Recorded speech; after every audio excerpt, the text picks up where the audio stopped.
improve air quality, and reduce greenhouse gas emissions. Plug-in America arose from efforts to save the EV1.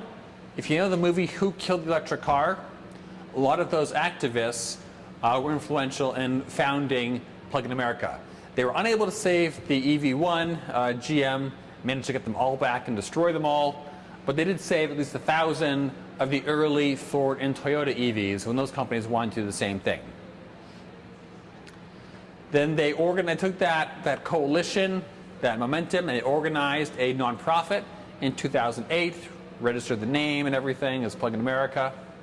We're now the nation's largest organization dedicated to educating the public, the automakers, and the policymakers on the efficacy and the benefits of electric drive. Some of our activities: we have organized National Drive Electric Week.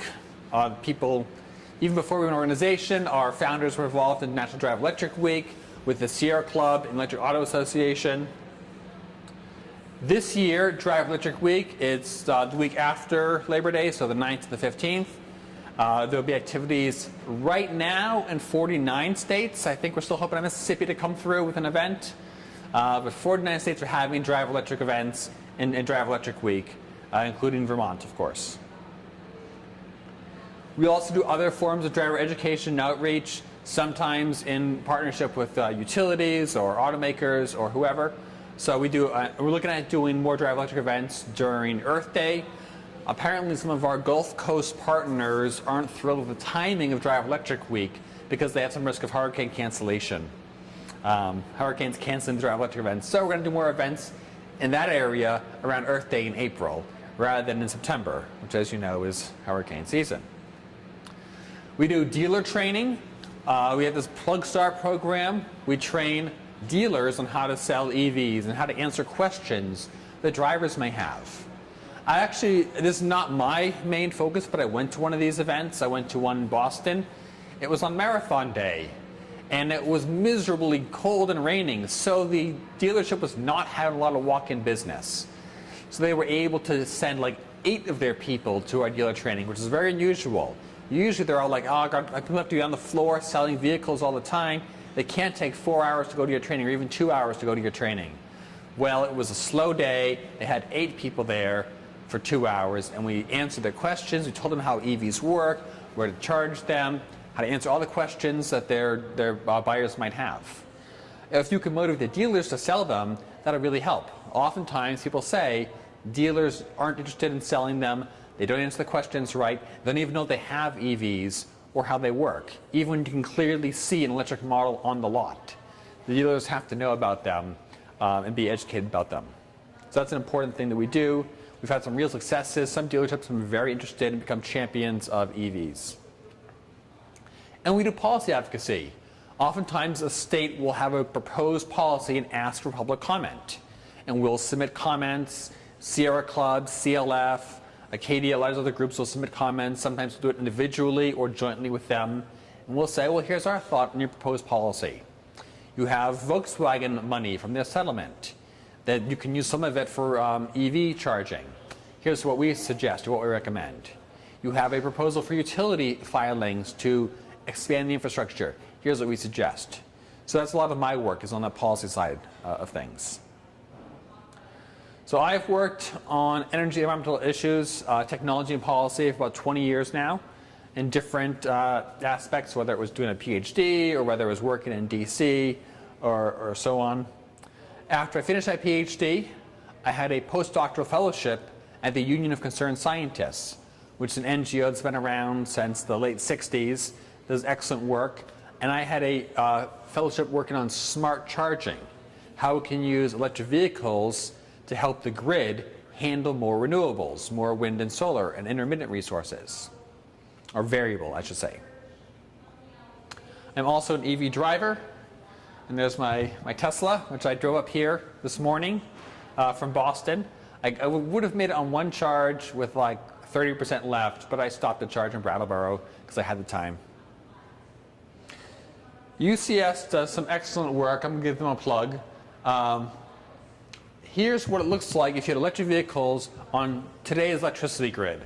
Actually, this I think is the 2016 power plant data, so it's slightly better now. But there's always a 2-year lag in when they have the power plant data available from when it actually happened. So using EVs on that grid, an EV in the Northeast is equivalent to about 102 miles a gallon in terms of the CO2 emissions. So it's like a third the emissions of a comparable car, depending on how you want to say what your baseline car is. Maybe it's a quarter, maybe it's a third. If your average car gets around 30 miles a gallon. The average light-duty vehicle is around 25, but EVs actually skew towards the car side more, as I will talk about later. So in almost all the country, EVs are better than any gasoline vehicle you can get.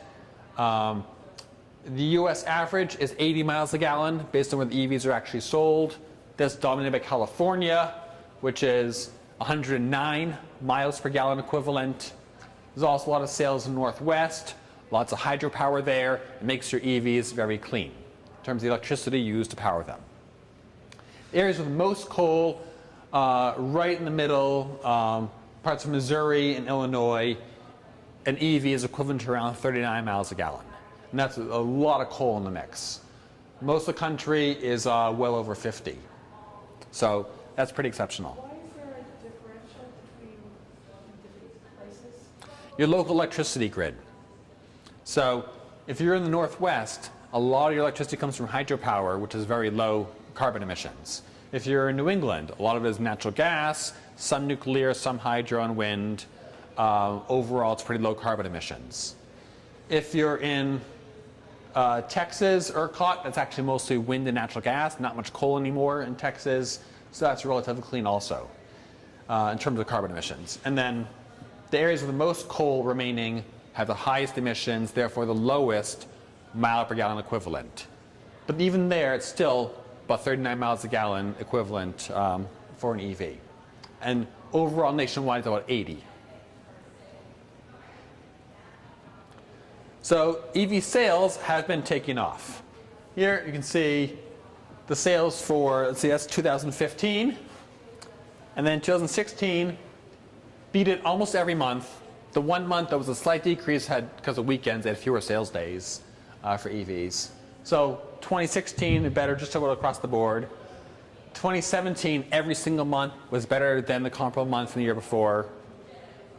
2018, every month was better than the year before by a lot in most cases. So EV sales have really taken off, and this is driven largely by the Model 3. There's lots of models of EVs available, but the sales of the Model 3 in June and July were just astounding. The Model 3 had already broken the record for the most by any single EV model in May when it had like 6,000 units, and in July it was like 15 or 14,000 units. So 14,000 Model 3s in a month. That's what's driving the growth of the EV market for the most part. What do you mean by Model 3? Is that across the different... The Model 3 is a Tesla, the kind of medium-priced Tesla vehicle that eventually will be available starting at 35,000. Right now the ones they're selling are more like 50,000. But if you look at the Roadster, it was 120,000. The Model S was more like 80,000. The Model 3 is more like 50,000. The current ones are selling, but they will make a $35,000 version of that. And the sales of that have just been so large, just outstripping any other EV that had ever sold. Prior to the Tesla Model 3, the most any model sold in a month, I think, was around 3,500 units for any one particular model. It might have been the Leaf might have hit that in some months. But now we're seeing almost 30,000 EVs total sold in July, of which nearly half were Tesla Model 3. So you hear sometimes, oh, EVs, after all this effort, after all this investment, they're only 1% of the market. Well, it was 0.1% a couple of years ago. And it's actually over 1%, now it's more like 2%. To go from 0.1% to 2% is actually a pretty substantial growth. So in July, they were about 2% of vehicle sales. That's with about 1.4 million vehicles sold a month and 30,000 of them being EVs. So 30,000 out of 1.4 is roughly 2%. That, however, is somewhat of a distorted view. The California market share is around 8%. So some states are way out ahead. Some states are lagging behind. And in the passenger car segment, EVs are over 5%. And that is a point where you're no longer a niche, no longer marginal, you're a substantial player when you're over 5%. So they're about 6% of passenger car sales based on my going through a list and categorizing each car as being a crossover or a minivan or SUV or a passenger car. So I did that, and my estimate, EVs were about 6% of the passenger car market. Now this is because passenger cars are a fairly small segment these days. There is so much of the light-duty vehicle market is pickups, crossovers, SUVs, minivans, and that's an area where we need these models to exist. We need more EVs there. When the automaker offers both an EV model and an internal combustion model, EVs are around 10%. That's even better. When people have the option to pick the EV model or the gas model, about 10% of the time they pick the EV model. So that's a pretty good market share. 10% is really getting up there. So this tells us we need to see more EV models available for customers to buy. And in particular, we need more in this crossover SUV segment, which is very popular and doesn't have much in the way of EVs right now. There's a Tesla Model X, which is very expensive. There are some other plug-in hybrids in that crossover segment. A few companies are making those, but we need to see more options in that niche. This 2% market share now, well, if you have 41.4% growth, root 2 minus 1 for you math nerds, you will double every 2 years. And that's just what we need. We need 42% growth to hit our zero emission vehicle targets. In the states that have had these targets and said we want to sell 3.3 million ZEVs, zero emission vehicles, by 2025, you essentially need about 42% growth sustained through that time. So it's not impossible. You can look and say, oh, we only have something on the road now, it's such a far gap. You got to think in terms of growth rates. As you know, with investments, compound growth is a wonderful thing. If we can sustain 42% growth, we'll hit our targets. Right now, we're up 47% year over year. So year to date, 2018 is up 47% over 2017. So if we can, stay close to that, we'll hit our targets. So the question is sustaining growth. The market is accelerating. The market is growing rapidly. Adoption is accelerating. We hear a lot of people, well-meaning activists will say, the market isn't growing fast enough. We need to do more to accelerate the market. I think that's a very negative view that diminishes what we've actually seen. I think we need to understand the market is growing, adoption is accelerating, and the states need to be ready for that. We need to have the infrastructure ready to handle these vehicles because they are coming. So what does the market look like? Well, from January through July, these were the vehicle sales. 40% Tesla, 43% plug-in hybrids, 17% other full battery ones, the things that did not have the hybrid option. So what does this mean? What can you say about a plug-in hybrid or a Tesla you maybe can't say about a Leaf or a Bolt or a Honda Ioniq? It's that range anxiety issue. This is the reason why those other ones, the non-Tesla battery vehicles, the Leaf, the Bolt, a lot of the other pure electrics, aren't selling as well. It's this. This is Tesla's supercharger network. And I show it to people and say, I could drive cross-country. If I wanted to do a cross-country trip in my Tesla, I could, no problem. This charges every 50 miles. My car, with the smallest battery for Model S, has a 218-mile range in optimal conditions. Even in bad conditions, it's over 100. And these chargers, I'm going west to Massachusetts, it's Worcester, Springfield, Lee, so every 50 miles. And there's a nationwide map. So you can go anywhere, and the gray is where they're adding new stations. They add new stations all the time. When I show people this, they're astonished. They had no idea there were so many EV chargers out there. And people who don't have EVs don't know this. You don't see signs in the highway You see gas, food, lodging, you never see a sign saying EV charger this way, even though there might be one. You don't see signs saying Tesla charger this exit, even though they're there. Once you have the EV and you're in it and you're driving, you say, I'm going to drive to Stratton. It says, all right, you'll get there with 30% charge left. If you want to stop, here's a charger in Brattleboro. So that's what I did for breakfast. I stopped in Brattleboro, I got breakfast, and I charged. And if I'm going, someplace else next, it'll tell me, you're not going to make it in one charge. You have to stop here to charge. And it will tell me that.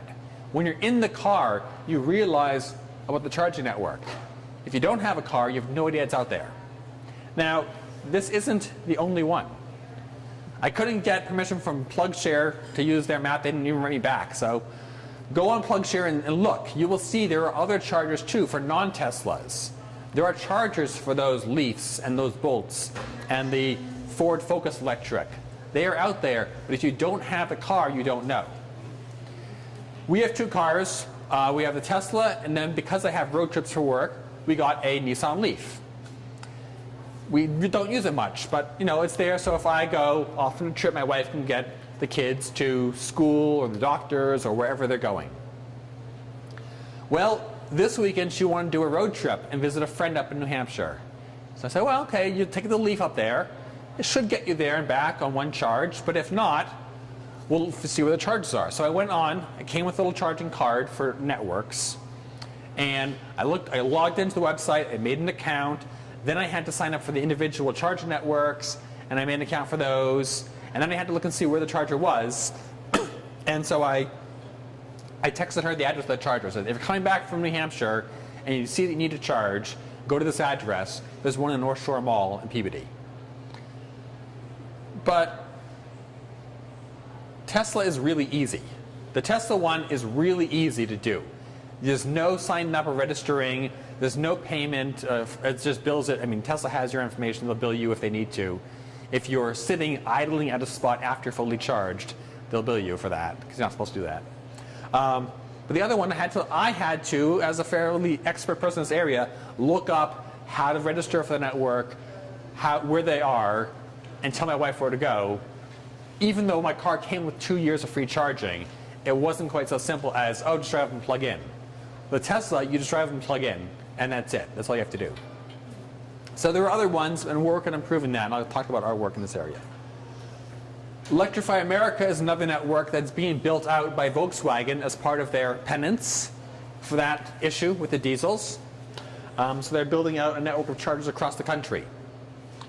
Utility investments. Some utilities are also investing, in some cases, ratepayer money, in some cases, merger settlement money, or other sorts of pools into building chargers. Sometimes it's for areas that would not be served by the free market. Networks like ChargePoint might say, oh yeah, we'll put in chargers where they can make return on investment by charging people. Those will not get charges everywhere, and so utilities often look to fill the gaps where the free market wouldn't do it. State funding, in addition to the network that Volkswagen is building, they give money to states as part of the settlement, and states can use some of that for building their own charger networks on top of Electrify America. So there's an additional portion of funding there. And then destination charging. The trickiest experience I had with a Tesla was going to Lake Placid for a ski trip. EVs don't do as well in the cold because they're using heat, using electricity to heat the cabin to keep you warm. And if the battery is cold, it won't do the regenerative braking. It can't regenerate energy into the battery when the battery's cold. So we'd stop in Albany overnight and park on the street. And it was during the polar vortex. So the battery was very cold. So we're driving from Albany up to Lake Placid, and it is not regenerating, going down hills or braking. So that means it's taking more energy to go. And we're heating the cabin, so that's taking more energy. And we're going uphill, so that takes more energy. I knew all this ahead of time, that it would be taking more energy. So we were 90 miles from the nearest supercharger. We stopped in Queensbury, I think, and charged up. It was 90 miles from there to Lake Placid. I know we're not going to get there and back on one charge. Even though officially 218 miles range, it's not going to make that round trip. So I picked a hotel that had a destination charger. the hotel put in EV chargers, and I picked that hotel because they had it. It was good business for them to have that charger because we booked that hotel over any other one for that reason. I think it's going to be very important for ski resorts to have destination charging. People come here, they stay for several days, but it depletes their battery, and they're not in the middle of a heavily traveled area. They're not right out the interstate. They're not in a corridor that you might have a supercharger at. They're kind of remote. Remote, uphill, in the cold, that's a place where you want charging on site, and people stay for several days, or at least 5 or 6 hours, if not 3 or 4 days. I'm gonna grab some water.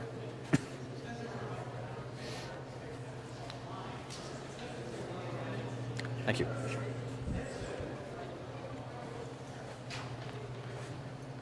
So I'm learning more about the charging experience, which is of great interest to Plug in America, how to make life easier for the drivers. But I will say, between the Tesla map and PlugShare and the other ones, enough already with the chickens and eggs.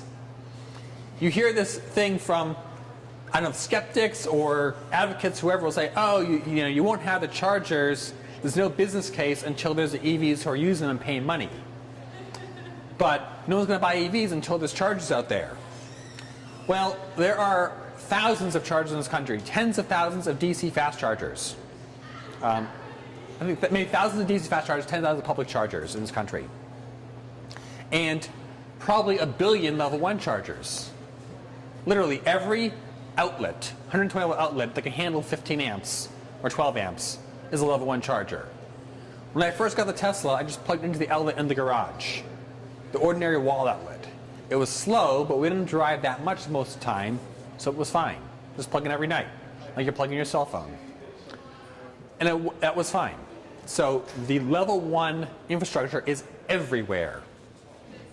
Motels, you can sometimes find an outdoor outlet at a motel, and they can let you plug in, or you just give them a couple dollars, and they'll say, sure, go ahead. RV parks have level 2 outlets, essentially. A NEMA 1450 outlet we have in our garage for the Tesla is what you have in an RV park. There's an extensive charging infrastructure already for electricity. The entire country has electricity. So if you are willing to be a little bit thoughtful, you can find charging all over the place. So the chicken and egg issue, I don't think it's really as vastly overstated. I don't think it's really that big a problem. It'd be more convenient to have more public fast chargers, but there is already enough charging infrastructure to have far more EVs than we have. This is not the case for hydrogen. So the hydrogen guys, I tell them, we have a nationwide network of electricity distribution. We do not have that right now for hydrogen.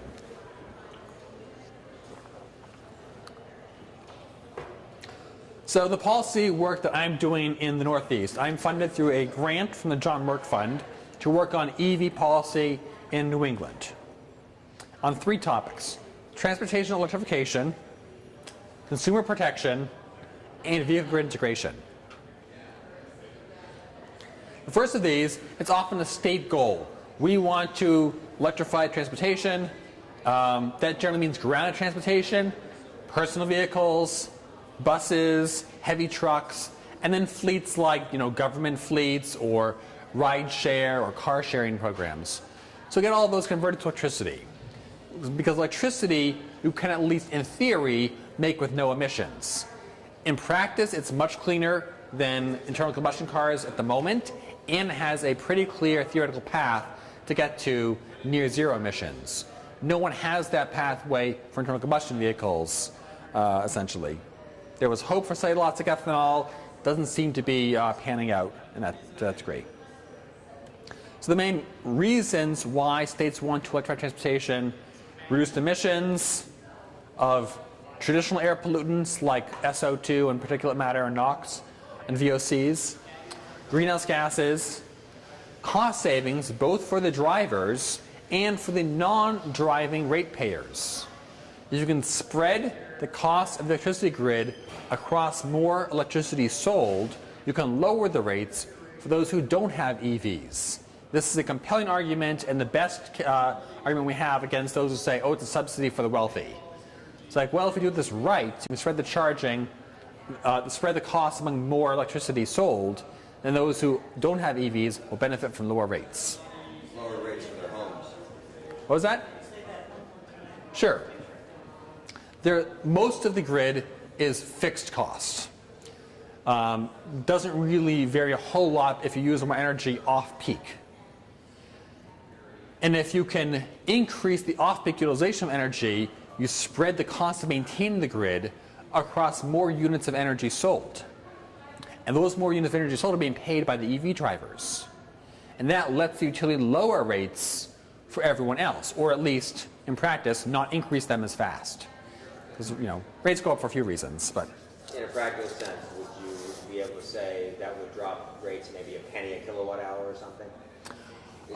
That's hard. Yeah, okay, so theoretically, if all cars were EVs, you would increase electricity usage by about 25%. Yeah, that's a ballpark number for light-duty vehicles. Okay. I didn't include heavy trucks there, but light-duty vehicles. It'd be about 25%. And if you had it mostly off-peak and not increasing peak demand, maybe you'd increase electricity costs of the system by about 5%. So increase the cost by 5%, but increase electricity by 25%. That lets you decrease your cost per unit by about 20%, roughly. Is that? I mean, there's some costs in making off-peak electricity, but most of the cost comes from the peaks, from maintaining that peak capacity.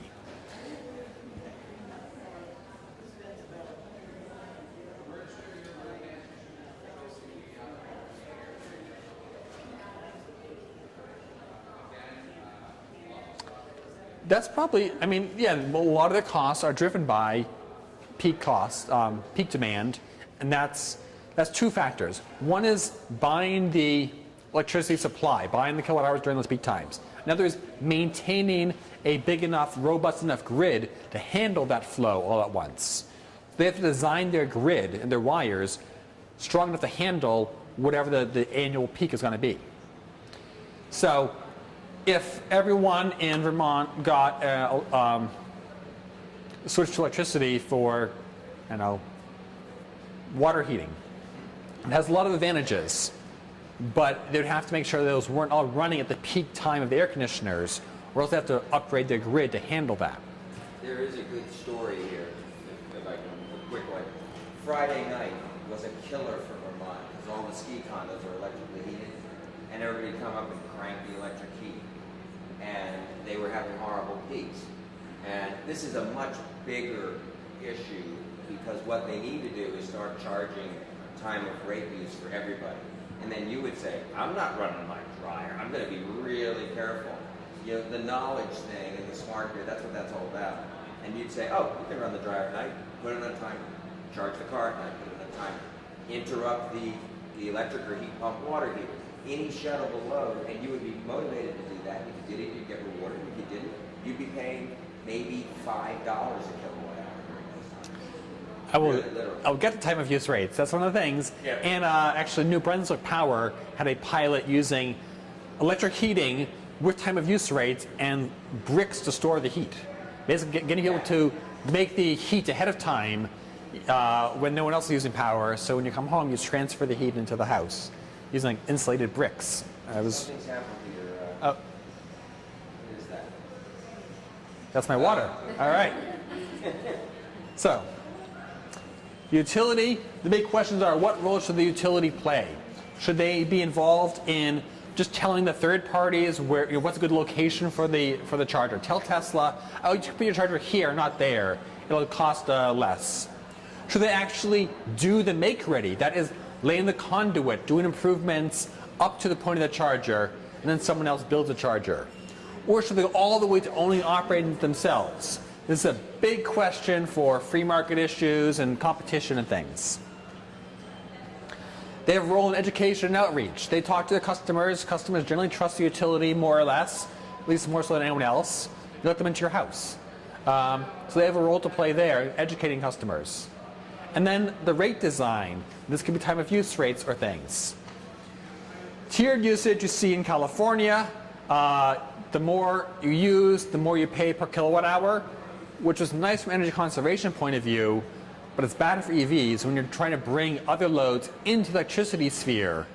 to reduce emissions, trying to convert water heaters to electricity, or heat pumps, furnaces to electricity, or cars to electricity.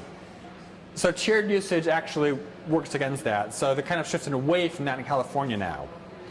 Demand charges are the instantaneous peak, and that's something that commercial and industrial customers face. It makes it very hard to have a workplace charger if you have to pay based on that demand peak, no matter when it happens. Now, time of use can say, we want you to not have peak charges at the system peak time. If you have your peak at 10 a.m., that's really not a problem. So we're encouraging to shift to more time of use charges instead of demand charges. You can have a peak as long as it's not 4 in the afternoon when everyone else is peaking. So time of use demand essentially is what we're talking about. Using time of use in place of demand, it actually gets you to the same thing in the end. So we have a few different things about time of use. I don't know how I am on time. You can do it for the whole house or just for the EV. There's a few ways to do that without installing a second meter. You can have what's called shadow billing, where for the first year you get both your actual bill and what it would have been under time of use, or you get the lesser of the two. That's hold harmless. So that lets you see your usage and adjust it over the course of that year. So then when you're fully on time of use the next year, you know how to adjust your usage. You've had a year to plan and see what each month would have been and try to get lined up with these price periods. And then there's a few tricks that utilities can use to almost give you time of use. Like Green Mountain Power can sell you an EV charger that only works in off-peak periods, or works better or works faster in off-peak periods. Eversource does that too. They have a charger, they'll give it to you, and it will charge at a faster rate overnight, and it won't charge as fast during the peak hours. So it's a software locked to align with the peaks, off-peak periods the way they want. Is it smart meter, or is it just? Theirs is kind of dumb. It's just hardwired in, but you could make it smart where it responds to events. But Eversource, they don't want to do that. They just want to have it. I don't know about Green Mountain Power's technology as much. Eversource wanted a simple one. Oh God. That was just That's like. simple. Yeah. Well, it was like 12 p.m. No, midnight to 8 a.m. is when it would fast charge you. It's not likely to be a peak during that time. Right. So that's when Smart meaning it would have feedback for everybody, Right. So the utility could actually tell it at any given time. Yeah. Yeah. Yeah, Eversource didn't want to go that far. They were kind of tentative steps. That's Eversource. So time of use pricing is like this. So here's your cost per kilowatt hour at different times a day. And this Model 1 has a peak period, a shoulder period. Sorry, we're being too loud? Sorry. No, I Sorry. I asked him to shut it just so it's a little easier. So, yeah, thank you. I was trying to talk about it for the camera. This one has an off-peak period, a shoulder period, and a peak period. And you pay each hour, for each hour's usage, according to what the price is. So you try to avoid using electricity more than you need to between 3 p.m. and 11 p.m. in this case. That's when everyone, they come home, they turn on the air conditioning, whatever. So if you have like a Nest, you could pre-cool your house before you get home earlier in the day. And if you have an EV, all EVs can do scheduled charging. You can tell it, start charging the car at midnight when it's off-peak. All EVs have that capability. The question is, if you're not on that rate plan, what's your reason for doing that? What's your incentive for doing that? All right, so that's some of the rate stuff, the utility stuff we're working on. Consumer protection, making the charging as easy as possible for the consumer, especially public charging. This is for those 70% of cars being sold that are not Teslas or plug-in hybrids. Plug-in hybrids don't need public charging because they have gas engines if they have to do a road trip. And they can charge at home the rest of the time. Teslas don't need this. They have a network that is very easy to use. You drive up, you plug in. That's it. And it tells you where the charges are along your way. The other ones aren't always so. So as I said, trying to learn about how the other networks work, we're trying to make those as easy as possible with no need for signing up or registering for that network. Just go up with a credit card or whatever or your phone and just tap it and get a charge. The garage orphans will need public charging. Who is a garage orphan? Someone who doesn't have a garage. Someone who lives in an apartment or a condo. Right. You don't, if you have a garage, you probably have an outlet, which is a level 1 charger. You can upgrade it to level 2 outlet for maybe, you know, depending on where you live, a couple $100 or $1,000, depending on where you live. If you don't have a garage, you don't have an outlet you can use, where do you charge an EV? So maybe that's public charging. It's nice if you have it at work. Workplace charging is a great option in many cases, but not all workplaces have charging. So for level 1, is it just the 120 volt thing? Yep. And that'll give you about 3 to 4 miles of range per hour of charging. Now that's really slow. It would take me forever to charge from empty. But you don't charge from empty. You have to make a mental shift. You don't say, I'm going to run it to empty and then fill it up again. It's not a gas car. You don't do it the same way. You say, I drive about 40 miles a day. I'll charge up overnight and get my full 40 miles back. If you drive more than that, look at a level 2 charger. And then you get more like 30 miles per hour of charging. So it's not the same as a gas car. People are trying to shoehorn into the same mold and saying, we need super fast charging so you can go from 0 to full in 10 minutes. That's not how I use my cell phone. I look at my cell phone and like, oh, it's empty. I need to get it fully charged in 10 minutes. Like, it just couldn't handle that. It would burn out. So there's a trade-off in batteries. Being able to accept a fast charge might come at the expense of cost or weight or lifetime. So let's not shoehorn EVs into working the exact same way. I don't believe in this push towards faster and faster charging speeds. I think a supercharger is fine for me at 100 kilowatts. Means I can stop for 20 minutes or half an hour and get most of a full charge. It doesn't have to be 100% in 10 minutes. It can be 80% in half an hour, and I'm fine with that. Driving for 3 hours, stopping for half an hour, driving for 3 hours again is probably all I'm ever going to do at a time. I'm not going to drive for 8 hours straight. I have 2 kids. This is not happening. And then make driving safer. You need to get a break. Yeah, as long as there's humans driving cars, that's true. Yeah. See, I do. I drive to Pennsylvania 4 or 5 times a year. It's a 9.5 hour drive. You don't stop for lunch? No, I don't, actually. Then I just make I'd make 2 stops for gas, 2 restroom stops. That's it. well, if you were doing it in the EV, you probably want one of the bigger battery ones. It's more like a 300-mile battery. And you would want superchargers, and you would probably have a half-hour stop. 300-mile, how far is it? Miles, do you know? 600 and some, almost 700, I think. Yeah, so you'd be doing 2 stops for charging. Yeah, I never like driving more than 4 hours without a stop. So I wouldn't do that trip in an EV right now. I think there was a experiment at doing battery swaps, which could be very fast replacement, but there just wasn't the demand for that.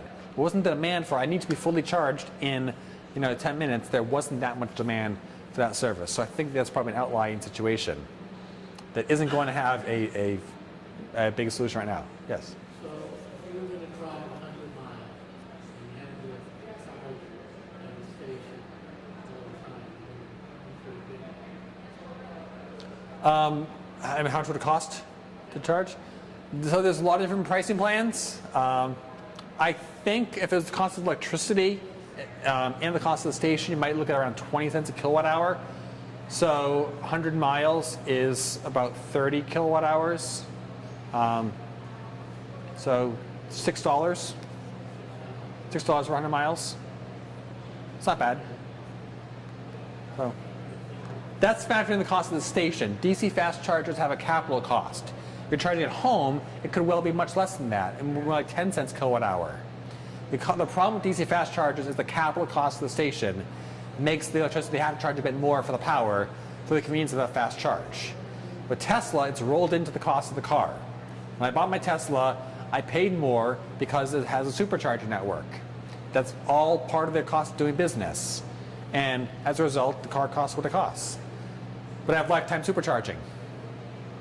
It would seem to me that part of Tesla's business plan would be to try to get other car companies to use their technology and then have a credit card swipe. So what they've done, they have a deal for other car companies saying, yes, we will let you access our superchargers on 3 conditions.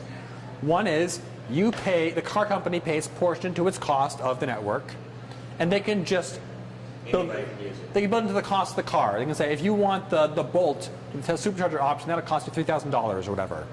But GM's saying, they're telling GM, you figure out with your customers how you want to handle this. We only care that you, the company, pay us our share, the share of using the network. Because we can tell who's plugging in. And then they say, your car has to be able to accept the supercharger rate. We don't want your little, 50 kilowatt max charge occupying space and holding it up when this Tesla's waiting for a charge, and you're dawdling because your car can't handle that power input. So your car has to be capable of taking at least 90 kilowatts, if not 120. And third, you have to make sure your car works with our system, with the inverter and the adapter, and you have to handle that. They don't want to do it with a payment, just so you can have pay as you go. I don't think so, because that adds network cost and complexity to the stations. They have one station model they do, and the adapter that plugs into your car recognizes whose car it is and who to bill. Oh, so you could do a billing system that way. You could do that.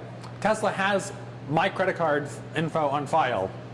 So if I'm sitting at a supercharger and it's fully charged and I leave my car there, after 15 minutes they'll start charging me 40 cents a minute for occupying a spot. Wow. Because in the West Coast, that's if this car is waiting to charge. Yeah. In the West Coast, they have this issue. They have more cars than there are chargers. And so they're building more all the time, but there are lines for people to charge. In California, especially on the way to like Vegas or Arizona and some of the routes that are pretty popular, there's lines to charge. So when I said, yes. How does it work if you're local gas station Yep. who wants to have an EV charger? So is there an incentive for stations like that to do? Some states offer the incentive. Some states offer some of the incentive, and some third-party companies will do that. Like ChargePoint will say, sure, we'll come in and build a station on your property. If utility does this much and you pay this much, and then they'll probably want to do it to get revenue from customers, not from the charger itself so much. Gas stations don't make money selling gasoline. Gas stations make money on, cigarettes and soda and lottery tickets. They make money on people coming to their property. So I think a good model for EV charging is, superchargers are often in malls where like a Panera and a Whole Foods and a coffee shop, and people will stop there for lunch. Or it's one at Hartford's like a Red Robin. It's right next to the Red Robin, so I guarantee the Red Robin gets some revenue from Tesla supercharger customers. They pull in, they plug in a charge, and say, okay, I'll go get a burger and whatever at the Red Robin. So I think lunch kind of places will get great business from hosting DC fast chargers or superchargers. But selling electricity, you have to pay for electricity itself, pay for the capital cost of building your charger. You really can't tack on much of a profit margin above that, because you're already getting up to the point where it's not a big cost advantage over gasoline for public fast charging. Home charging is way better than getting the gasoline. The price is fantastic for home charging. And workplace charging can be very good too.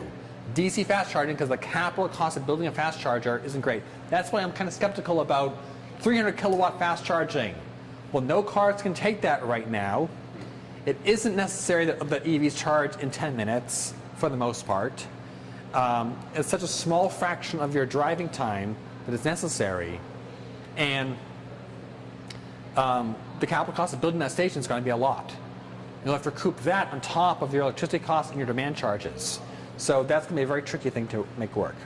Peter, can I ask, is this whole thing about induction on roadways, so you charge while you're driving, is that really, that's pretty far out? I think it's possible. Roadways need a lot of maintenance. Yep. So if you had in-road induction charging for cars, that system would have to be very cheap or durable, or I don't know how you would, it could be a layer you peel up and replace. I don't know how durable that system would be. We look at how much roadways got potholes and got to be replaced. And it doesn't work over a large gap. So you can't bury that 10 feet down. It's got to be close to the surface. So I don't know how they're solving that, but I know they're working on it. I think in-roadway charging is pretty tricky. So let's see. When we talk about consumer protection, we talk about access, interoperability, and pricing transparency. I keep doing that. Access is, you don't want everyone to carry a stack of RFID cards. One for ChargePoint, one for Blink, one for EVgo, one for Green Lots. You want it to be as close as possible, either one card or no card, where if you don't have membership, you can still charge there. You can just swipe a credit card or use a phone, like scan a thing on your phone and press it, so that as much as possible, anyone can get a charge. Because suppose you're new in the region, or you're traveling through a region, you might not have known which ones you need to sign up for if they weren't prevalent in your area. Payment options. This is big in California. Some places saying, should there be a cash option? Well, Japan is a very cash-heavy society, and they have coin-operated charging stations. It adds a lot to the cost. It has security costs. There's a liability risk of having lots of coins sitting in that thing. Parking meters are switching more to credit cards now because they're safer and carry less cost. But in California, like, well, what if someone has an EV but they don't have a smartphone or a credit card? Really? This is the corner case you're trying to solve for? Are you sure this is worth the extra cost of the station? I know they're very concerned about low-income customers, but it's like most people can get a smartphone or a prepaid card that works just like a credit card. You sell at a convenience store, it works exactly the same as a credit card. Then all you need is a credit card reader. You don't need a separate, coin slot. So this is an issue that people are working on. I think this is one of the most important points of access is station location and status.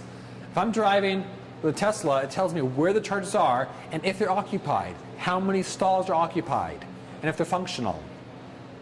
If you make it a 300-mile road trip and you have to stop once in the middle, turns out that charger isn't functioning, what do you do? So I think it's imperative that any publicly funded DC fast charger, and really all of them in principle, should report their status information to a navigation app. Figure out the API to work with Google or Waze or whatever, so when you're driving and you plug in, I'm going here, I need to know where the charges are, it tells you this one is non-functional, this one has all the stalls occupied, but one should be free in a little bit. That's going to be really important, is location and status. Interoperability is very technical. The vehicle's talking to the network, the station talking to the network. Let's say you're a site host, you have a gas station with a restaurant, and you put it in the charger, and after a few months say, I don't like EVgo, I want to switch to ChargePoint. You want to switch the person who runs the network for you. Can you do that, or are you stuck with the one who built the station? And then the network talking to utility about things like, what if there's a peak demand and we want to cut our power draw to get money from the utility? So that's a pretty technical issue about communication between technologies. Pricing transparency, how do you charge people for public charging? Is it a cost per minute? A cost per unit of energy? Are there fees for staying in that spot once you're already charged? After how long? Is the cost varying by time of day? How can you communicate to the customer simply and clearly without trying to confuse them? I heard utility people saying these costs need to be clear. Like, if you looked at the utility bill lately, with all the different charges and fees that they tack on, like even they are saying it needs to be clear costs. Lately? What? Been that way forever, right? They add on new charges whenever there's a bill, like energy efficiency surcharge and the renewable energy surcharge. They try to pretend that the base level is always the what you're charging. Just like when airlines charge for extra baggage, they're trying to. Oh, and the TSA fee and so on. Yeah. It also neat if you can see the cost on your navigation app. If you have a choice in your fast chargers or your level 2 chargers, on your route, then I can go this way and save some money. It takes a little more time, but I want to go that place. I don't go to that little village anyway. I like it. maybe you can see the cost of navigation app. Again, for Tesla, it's not a thing for me. I just go and I plug in lifetime charging. But So you need a charge cycle in the car. you know what? When you need a charge cycle in the car, how far down does it bring it to like 30 kilowatts? So Or 60 kilowatts? you can charge it whenever you want. Like with my phone, I plug in my phone whenever I have a chance to. I don't let it go to 10% and then plug in routinely. I think for most EVs can handle going pretty low and being plugged in again, but just for range safety, range assurance, I tend to not let it get too low. My grandfather never let the gas tank get below a quarter. You know, my grandpa's rule was the gas tank should never go below a quarter. Some people drive on fumes. So I guess for EVs, you can drive on sparks.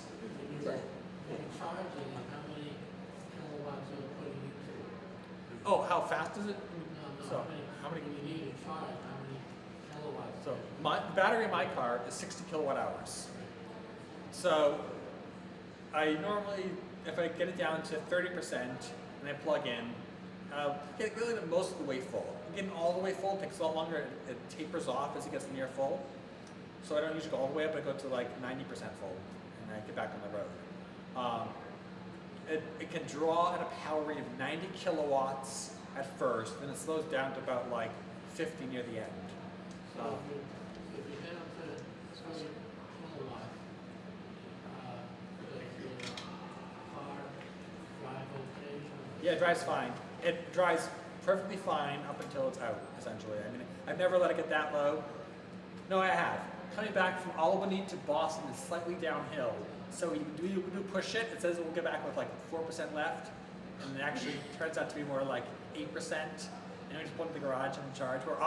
We're not pushing the car at that point. We're like staying 65 miles an hour, you know, drafting off the semis.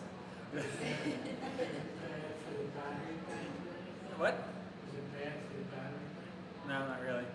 So, It's not to my knowledge. does it get sluggish? Doesn't get well.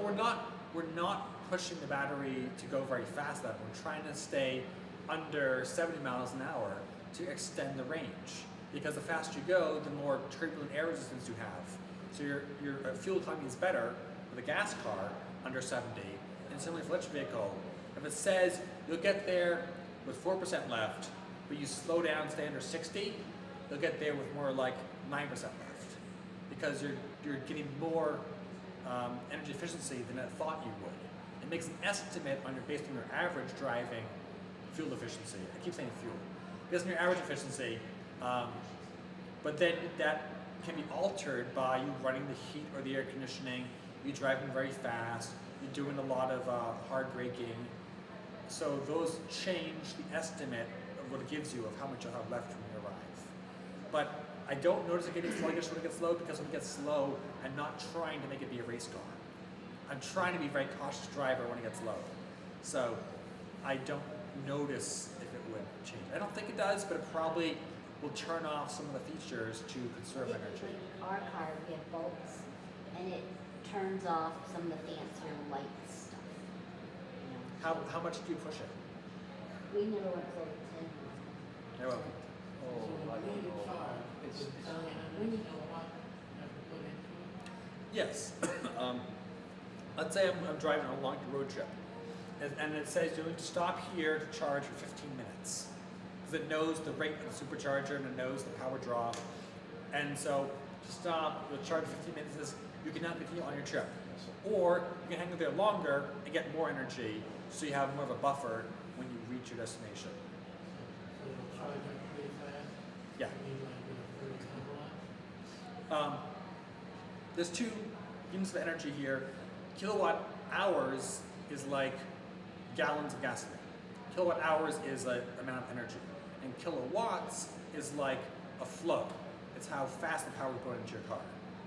So my car holds 60 kilowatt hours. And the power draw at any one time is a maximum of 90 kilowatts. So if I say that 90 kilowatts, I can charge from 0 to full in less than an hour. 90 kilowatts for a full hour would be 90 kilowatt hours. So that's like that's the volume of energy that it would take. So to go from 0 all the way up to 60 kilowatt hours, it starts off at 90 and then tapers down as it gets closer to full. It would probably take about an hour, tapering from 90 down to 50 to get all the way full. So those are the 2 units of energy that are very confusing. I'm a physics major, I know I can be nerdy about this. So I was trying to understand your question. Is it how much energy it needs or how fast energy is going in? The one is how long you wait. Just want to know if, sounds like from what you're saying, it's taking, it's charging, high, kilowatt hours and low. Yes, when it gets low, it charges up faster. Where if it's near empty, it will put more power at once into the car. But you usually don't have to get all the way full to continue on the road. That's not usually worth doing, go all the way to full. You can get up to 80 or 90% full and say that's good enough and then just continue on your way. If you're, the closer to empty you are, the faster it will fill it and then it will slow down as it gets closer to full. So if your goal is to stop frequently, you could actually run on the lower end of the battery charge because it charges faster there, and as it gets more full, it gradually charges slower. You'd be advised to use the lower end of the battery. It wouldn't hurt you. It's the high end of the battery actually primarily that you don't want to use, the very high end. Right. To preserve battery life. Right, and mine, What you're saying, you charge the battery from like, 40 to 80. yeah, Even 25 to 75. 10 or 20 to 80 is fine if you're not worried about running out. And the other point I was going to make is that if you drive a Tesla, there's a record. Somebody drove 718 miles. By driving it at about 20 miles an hour, that's the difference of air resistance. And he didn't use the AC or the heat. You preheat your car in the winter while it's plugged into the wall because you don't want to use that electricity. You maybe get another one of those little electric seats so you don't use the heat in the cabin as much as possible if you're really trying to stretch your miles. So there's things you can do. And my car actually, you're right, going up to the very top end of the battery multiple times can shorten the battery life. It's not a problem for me. My car is software limited. It's a 75 kilowatt hour battery. The Tesla software limited to 60 to make a cheaper option. And that means it'll never go above 80% full. So if I had a 75, I would try to not fill it up beyond 80% most of the time anyway. So I'm getting the functional performance of a 75 for the most part at a lower price point. Now, without the ability to do I can't do the occasional once in a while, yeah. but Right. because they're supercharger network, I'm not really concerned about that. Right. Now my mother-in-law has 100, and so she can get from Manhattan to Boston with like 40% left. And And that's, what kind of speed do you drive? Do you drive 60, 70? Yeah. You got a Tesla, come on. Of course you got to drive that Tesla. When's Well, Tesla, we're good. when's Tesla going to allow what vehicles to charge on their superchargers? So I was talking about that earlier, before you came. They have 3 criteria for that. One is that those car companies pay their share of the network usage, and GM can negotiate with both drivers how to do that. And Tesla's like, it's your problem, GM, you figure out with your drivers. We just want you to pay your share of our network usage to help build out more stations. 2 is the car company has to handle the interface. They give you the specs, which have to make sure your car can interface with the superchargers the right way and tell us which car it is that's on the network. So that if you are idling and occupying a spot after fully charged, they can bill you. And then 3 is the cars will be able to handle power draw, and that's been the sticking point. That no other cars besides Tesla can handle a supercharger power draw. So if I plugged in my Leaf at a supercharger, it would be occupying a spot with its much slower charge. It'd be annoying Tesla drivers being like, hurry up and move, I want to get in there. Not a problem on the East Coast, but in California it'd be a huge problem of Bolts and Leafs sitting there charging slowly while Tesla drivers are waiting. So they want to see faster charge capability in those vehicles. You think that could be upgraded? I think so. I think the Bolt can probably figure out a way. And it's got the same battery size as my Model S. It's a 60 kilowatt hour battery. So This would be an interface device. it's designed in the battery chemistry to be able to accept that fast charge without catching fire. Essentially. So the question is whether or not the Bolt is designed that way. Well, it costs more money to make a battery that has that. Capability. So Porsche says, oh, we're gonna make cars that can handle 300 kilowatts. It's like, well, I don't know if there's that much of a business case in the fast charging. Maybe there is for a few people who want to be able to drive to Pennsylvania with only 10-minute stops. But by and large, that's going to be a niche market, I think. And all the superchargers will be right next to the power plants. Yeah, or the big substations. Right. You'll be locating your station based on that. Now, there's some other options too. What are we, 1120 till the end? 11:20, but there's nobody here afterwards, so if we want to. So my other topic, and this actually I've worked on before at UCS, is vehicle grid integration, which is about reducing the EV's own impact on the grid. All these vehicles that could charge very quickly and place a huge strain on the grid, but also maybe using them as a tool to benefit everybody. To actually not just have a non-bad impact, but actually have a positive impact on the grid. So one of the things here in California, you have this duck curve. I guess you solar guys know the duck curve. Here's their total load, the net load after subtracting the solar power. So California has low net load in midday because of all the solar power. And this suggests what you want in California is workplace charging of EVs. If you drive to work and you plug in, and there's surplus solar power in the middle of the day, driving the wholesale energy price negative. Well, what if the workplace could just charge you at that point and say, we'll take some of that power, that negative priced wholesale power, we'll take it and sell it because the utility wants flat load. Really, a flat load profile is best for the energy markets and for the customers and for the utility.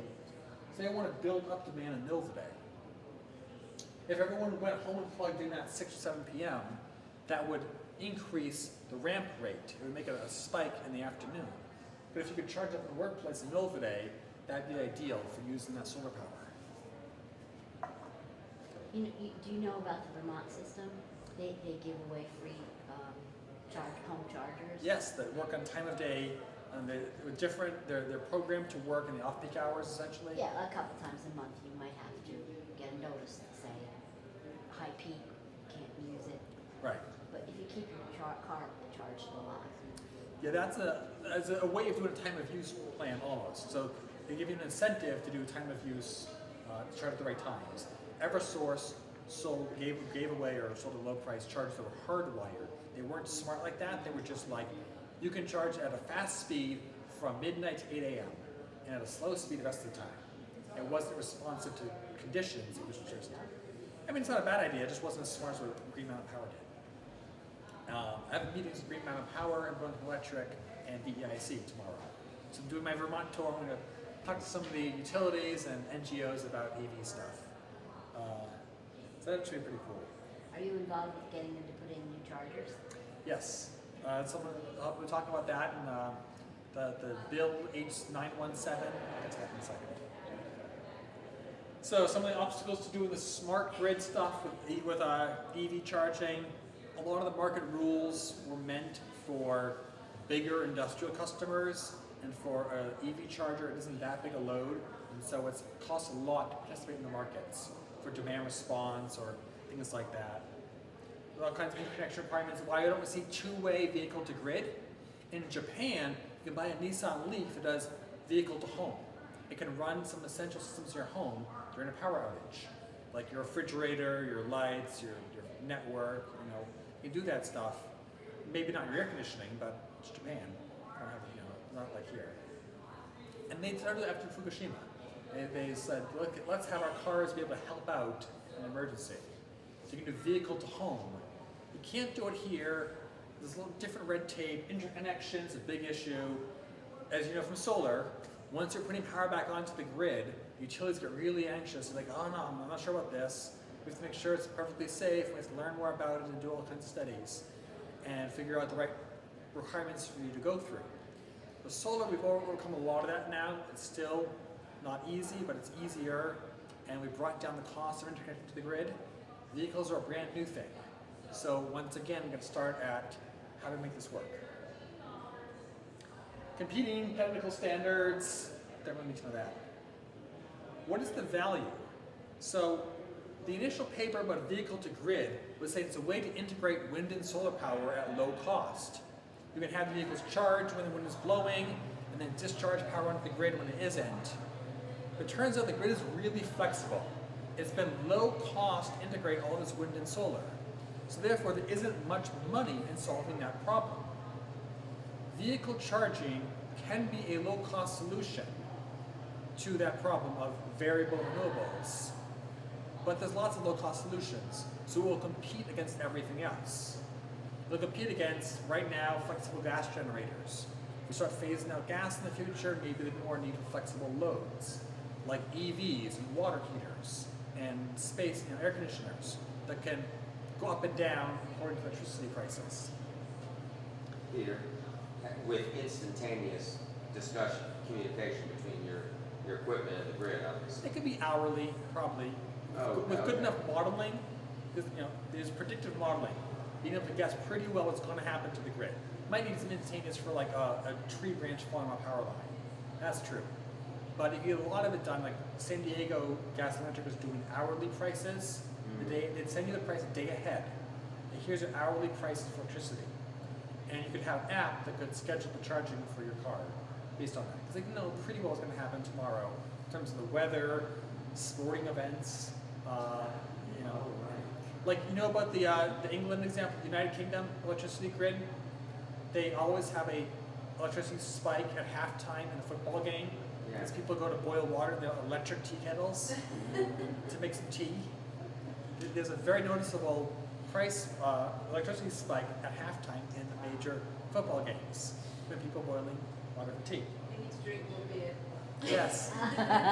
They'll pay you to not have tea at halftime. That won't happen in America because the commercials are so long. NFL football games, you can make tea anytime. Well, if the Super Bowl, you want to stay and watch the commercials. Right. Yeah, right. When you run in the microwave, to warm up here. So there are a few game changers that might also affect this vehicle grid integration idea. And one of them is stationary storage. Now, there was a paper from National Renewable Energy Laboratory about California's storage mandate. And it said vehicles could do a lot of this stuff on demand response and frequency regulation and load balancing. But you're requiring dedicated grid batteries to be added to the grid. And those are eating up all the market for those services. If you didn't have that mandate, vehicles could do that service at lower cost. Because you're doing that mandate, there's no market for vehicles to try to do that. Also, advances in battery technology impact this second life idea. Battery second life is we'll take the old batteries from EVs at 8 or 10 years, we'll make a battery bank out of them, and we'll use them to help the grid. But if the battery technology is improving so fast, an 8-year-old Nissan Leaf battery that has to be refurbished might not be as good as just breaking it down and recycling and refurbishing it to a brand new battery. Like taking the components out, tossing what you don't want, taking the cobalt and nickel and making those into a new battery. So maybe there isn't much of a business case for battery second life if battery technology is improving really quickly. And a brand new battery 8 years down the road compared to an 8-year-old used one, it's going to be a tricky competition. You have to start a do-it-yourself home battery bank. Yeah, but you have to make sure you can verify your battery's worthiness. Now, battery life is getting much better. The degradation you saw in early Nissan Leafs is not being seen by Teslas or Bolts, or Volts even. The early Nissan Leafs had some problems, and people took that as representative of EV batteries as a whole, and it probably was an anomaly. And then they've gotten better, other car makers never had that problem, and a big part of that is the battery management software. The thermal management software to keep the batteries functioning at the right temperature goes a long way towards extending the lifetime. GM and Tesla are very proud of their software for doing that, and their cooling systems and everything else they use to keep the batteries healthy. This is a little cart that goes around and plugs into cars in a parking lot. It's like a mobile battery thing that goes around and charges the cars in the parking lot, so you don't have to worry about which are the EV parking spots that hang out there with their cars. You just have someone move this thing to all the cars. I don't know if it's going to catch on. That's my idea. I think autonomous vehicles will change this concept too. Autonomous vehicles, so vehicle integration, especially V2G, relies on the fact that vehicles sit idle 90% of the time. You have this big battery sitting around doing nothing most of the time, why not use it? If you have shared autonomous vehicles, they're not sitting idle that much of the time. They're always trying to get on the road and in use and do more pickups. This is true for shared EVs, whether or not they're autonomous, whether they're Uber, Lyft kind of things too. But when they're autonomous, they'll be on a 24-hour cycle trying to pick up passengers as much as they can and trying to minimize their downtime. So they'll want fast charging. I think you'll see integration of batteries into the chargers themselves. Battery banks built into the DC fast chargers to enable that. These are autonomous vehicles at Heathrow Airport. They're on their own little track things go around, take you from the airport down to the tube station, and they don't have to worry about other cars because it's only them on their track. So kind of like a monorail in a way. There's lots of other autonomous stuff happening. That's probably going to be the case. My son is 3. Will he ever learn to drive? I don't know. Who knows what this technology will be like in 13 years? Will he be better than a 16-year-old boy? Almost certainly. But is it worth him learning? Maybe. I don't know. And then dynamic wireless charging is you charge from the road as you drive. And I don't know if that's going to be feasible given the durability of the systems and how much wear and tear roads undergo. It'd be cool if it happened. I'm not sure how they're designing those systems to handle potholes. Handle what? Potholes. How come So you're saying something along the road that as you're driving it charges you? it's an inductive charger, so it charges at a gap. Like those chargers for smartphones, you just put it down on the surface that would charge it without actually being plugged in. So they can have stationary parking spots where there's a pad they roll out and pull over that and charge your car by induction. But something we're trying to do with dynamic wireless charging, where it's as you're moving on the roadway, it does that. I'm not sure about that, but it's research. They did like a solar charging highway in some foreign country, I can't remember which. Yeah, like 100 meters in Netherlands, I think. The solar bike path, I think. Solar panels in the roadway. Yeah. That seems really crazy to me. Durability sounds. I wondered about having solar panels down the middle of in between train tracks. Or in the median strip. Yeah, the median strip are. That's a wasted area. And what about solar panels on the vehicle itself? They do that in Europe. Yeah, it'll give you a little bit, but it'll give you maybe 1 kilowatt hour a day, and if you're using or like 10 kilowatt hours a day, so it'll give you a fractional increase in efficiency.